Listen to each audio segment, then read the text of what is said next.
Screen open பண்ணா ஒரு news reporter அடர்ந்த காட்டுக்குள்ள தனிமையில் இருக்கிற வீட்டுக்கு முன்னாடி நின்று பேட்டி கொடுத்துட்டு இருக்காரு.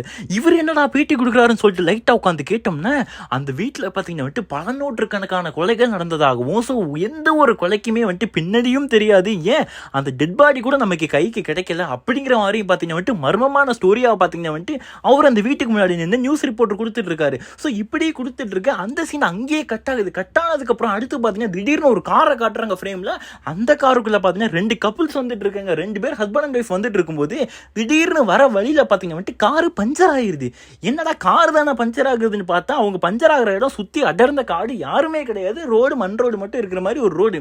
சரி, இதுக்கப்புறம் என்ன பண்ணலாம்னு சொல்லிட்டு யோசிச்சுட்டு இருக்கும்போது அந்த இறங்கி பார்க்குறாங்க, அந்த பஞ்சரும் நேச்சுரலான பஞ்சர் கிடையாது, யாரோ பிளான் பண்ணி இவங்க காரையோ இல்லை வந்துட்டு ரோட்டில் போகிற வேற ஏதோ ஒரு காரையோ பஞ்சர் பண்ணுறதுக்காக வச்ச மாதிரியான ஒரு பிளான் தெரியுது. ஸோ அதுக்கப்புறம் அவங்க உட்காந்து யோசிச்சுட்டு இருக்க என்ன பண்ணலாம்னு சொல்லிட்டு யோசிச்சுட்டு இருக்கும்போது நியர்பையில் வந்துட்டு அவங்க கண்ணுக்கு எட்டுற மாதிரி ஒரே ஒரு வீடு கண்ணுக்கு தெரியுது.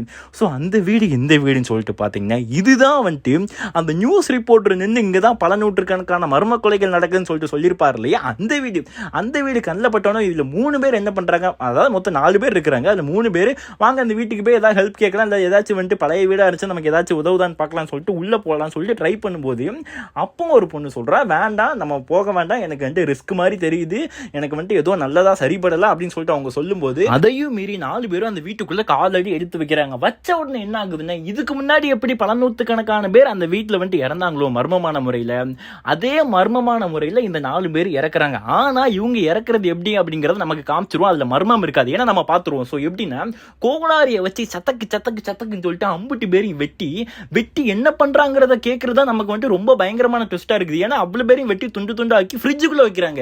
எதுக்குடா ஃப்ரிட்ஜில் வைக்கிறேன் அப்படிங்கிற மாதிரி உங்களுக்கு ஒரு டவுட் இருக்கும். ஸோ அதை நான் இப்போ ரிவீல் பண்ணல, நடுவில் ரிவீல் பண்ணுறேன், அப்போ தான் உங்களுக்கு ட்விஸ்டாகவே இருக்கும். ஸோ அதை ஃபுல்லாக முடிச்சுட்டு அந்த ஃப்ரேம் அப்படியே கட் பண்ணிட்டு டக்குன்னு இன்னொரு ஃப்ரேமை காட்டுறாங்க. என்னடா அப்படின்னு சொல்லிட்டு பார்த்தா அங்கே தான் வந்துட்டு நம்ம ஹீரோயின் அப்படியே அழகாக என்ட்ரி கொடுக்குறாங்க. சரி, ஹீரோயின் அழகாக இருக்கிறாங்க, நல்லவளா இருப்பான்னு பார்த்தா அவளும் வந்துட்டு கேடியாக இருக்கிற. ஏன்னு சொல்லிட்டு பார்த்தீங்கன்னா கோல்டு ஸ்மக்லிங் பண்ணுற டீமில் வந்துட்டு இவ ஒருத்தி வந்துட்டு வேலை பார்த்துட்டு இருக்கிறா.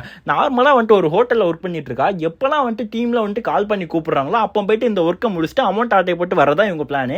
எப்படி நம்ம ஃபாஸ்ட் அண்ட் ஃபியூரியஸ் படத்தில் தான் வந்துட்டு ஏதாச்சும் ஒரு ஆப்ரேஷன் வந்துட்டு கால் பண்ணி டீமாக ஜாயின் ஆவாங்களோ அந்த மாதிரி இவங்க ஜாயின் ஆகிப்பாங்க.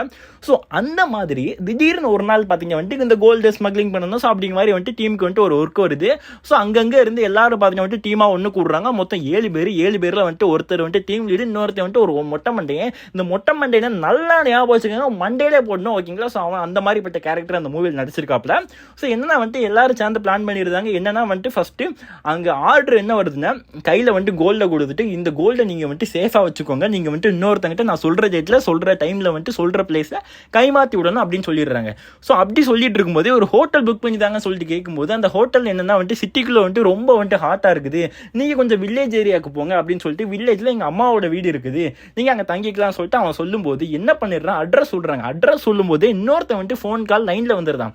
வந்தனால என்ன ஆயிடுது, அட்ரஸில் நம்பர் மட்டும் ஒரு நம்பர் மாறிடுதுங்க. இப்போ எக்ஸாம்பிள் வந்துட்டு 160/3 அப்படின்னு சொல்கிற இடத்துல 160/4ன்னு சொல்லிட்டா ஒரு நம்பர் மாறிடும் இல்லையா.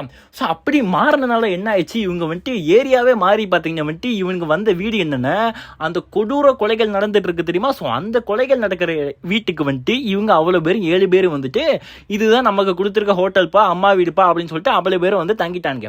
ஸோ இவனை தங்கினது ஃபுல்லாக அந்த 2 கொலைகாரனுக்கும் தெரியாது. அவங்க ஜென்ரலாக ஈவினிங் போல் வந்துட்டு அந்த கொலைகாரனை வந்து எட்டி பார்க்குறாங்க. வீடு திறந்து இருக்குது, கார் நிற்குது, 2 கார் வேறு நிற்குது. யார்ப்பா இவங்கெல்லாம் வீட்டுக்கு வந்திருக்கான்னு சொல்லிட்டு அவன் எட்டி பார்த்துட்டு இருக்கும்போது நம்ம வீட்டில் இவ்வளோ தைரியமாக வந்திருக்காங்க, ஒருவேளை எதுவும் போலீஸாக இருக்குமா, நியூஸ் தெரிஞ்சிருச்சோம், நம்ம தான் கொலை பண்ணுறோன்னு சொல்லிட்டு அப்படின்னு சொல்லிட்டு என்ன பண்ணுறான், அவன் உட்காந்து வேடிக்கை பார்த்துட்டு கொஞ்சம் நேரம் தூரத்தில், அதாவது வீட்டுக்குள்ளே போகல, வெளியே இருந்து பார்த்துட்டு இருக்கான். அப்படி பார்த்துட்டு இருக்கும்போதே பார்த்தீங்கன்னா என்ன ஆயிடுது, இந்த வீட்டுக்குள்ளே வந்திருக்காளுக்கு பார்த்தீங்கன்னா அந்த ஸ்மக்லிங் கேங்கு இவங்க ஏதோ அவங்க சொந்த வீடு மாதிரி அங்கேருந்து ஃப்ரிட்ஜில் இருந்து ஜூஸ் எடுத்து குடிக்கிறதும், அது மனுஷங்கரின்னு தெரியாமல் மாட்டுக்கறின்னு நினச்சி அதை வேற வெட்டி சாப்பிட்டுட்டு இருக்காங்க, அது ஒரு பக்கம் இருந்துட்டு இருக்குது.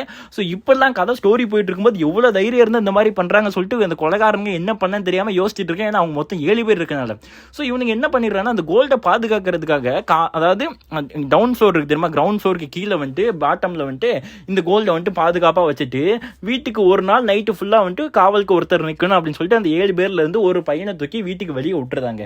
ஸோ இந்த கொலைகாரன டீம் வந்துட்டு ஜென்ரலாக எப்படி கொலை பண்ணுவாங்கன்னா, இந்த மாதிரி காரில் வந்துட்டு பஞ்சர் ஆனதுக்கப்புறம் யாரும் நம்ம வீட்டு பக்கம் வர்றேன்னா ஊசியை வச்சு மயக்கடையை வச்சு அதுக்கப்புறம் துண்டாக வெட்டி ஒரு ட்விஸ்ட்டு சொல்லியிருந்தேன் தெரியுமா, ஃப்ரீசரில் ஃப்ரிட்ஜுக்குள்ளே வச்சு அதுக்கப்புறம் பிரியாணி போட்டு சாப்பிட்றீங்க இவனுங்க, ஓகேங்களா. ஸோ அதாவது பிரியாணி போடுறான்ல சாப்பிட்றாங்களோ இல்லை வந்துட்டு சும்மா பச்சையாக சாப்பிட்றாங்களோ இல்லை சவர்மா போட்டு சாப்பிட்றாங்களோ அது வேற விஷயம். ஆனால் சாப்பிட்றாங்க மனுஷக்கறியை மட்டும் சாப்பிட்டு வாழ்ந்துட்டு இருக்காங்க அவ்வளோ பெரிய கொடூர மிருகங்கள். ஓகேங்களா? ஸோ இவனுங்க இப்படி பண்ணிட்டு இருக்க.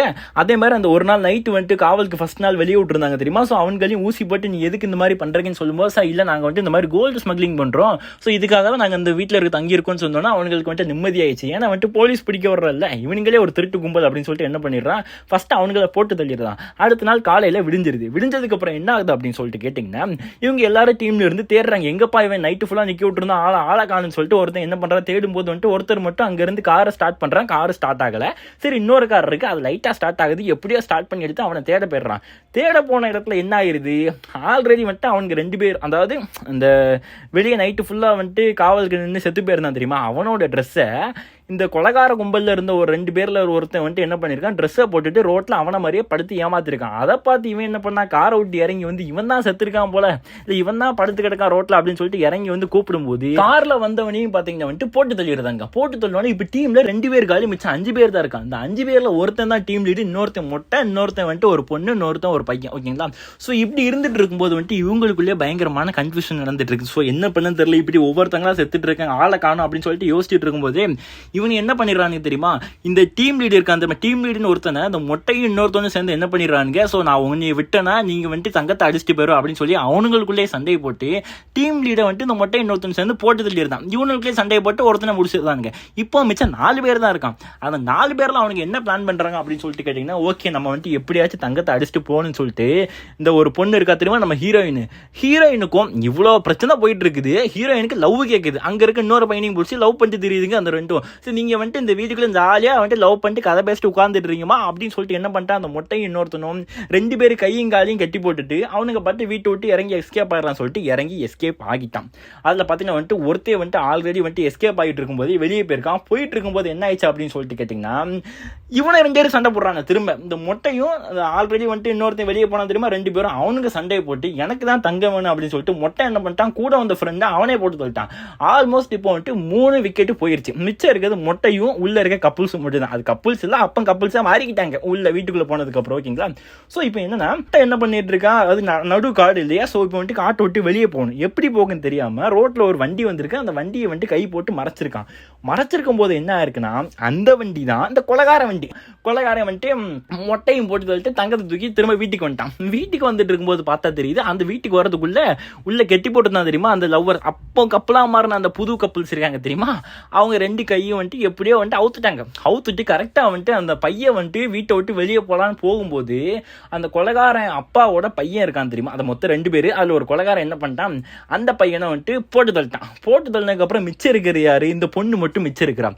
ஸோ வந்துட்டு இவன் என்ன பண்ணிட்டு இருக்கான், வீட்டுக்குள்ளே ஏதாச்சும் ஷார்ப்பான கத்தி ஏதாச்சும் பொருள் இருக்கான் தேடி கஷ்டப்பட்டு அந்த கத்தியை கண்டுபிடிச்சி அந்த கொலகாரன் வந்துட்டு வீட்டுக்கு மாடியில் ஏறும் பொழுது நேராக சத்தக்குன்னு பார்த்தீங்கன்னா வந்துட்டு அந்த கொலகாரனை குத்தி கொண்டுட்டான். அதாவது அந்த கொலகாரன்ல பையன் அவுட்டு, இன்னும் ஒருத்தன் அப்பா மட்டும் இருக்கான். அப்பாவுக்கு என்ன பிரச்சனை வந்துட்டு, அவருக்கு வந்துட்டு மாலைக்கண் நோய். நைட் ஆயிடுச்சுன்னா சாயந்தரம் ஆயிடுச்சுன்னா கண்ணு தெரியாது போல, இல்லை இருட்டில் கண்ணு தெரியாது அப்படிங்கிற நமக்கு தெரியல.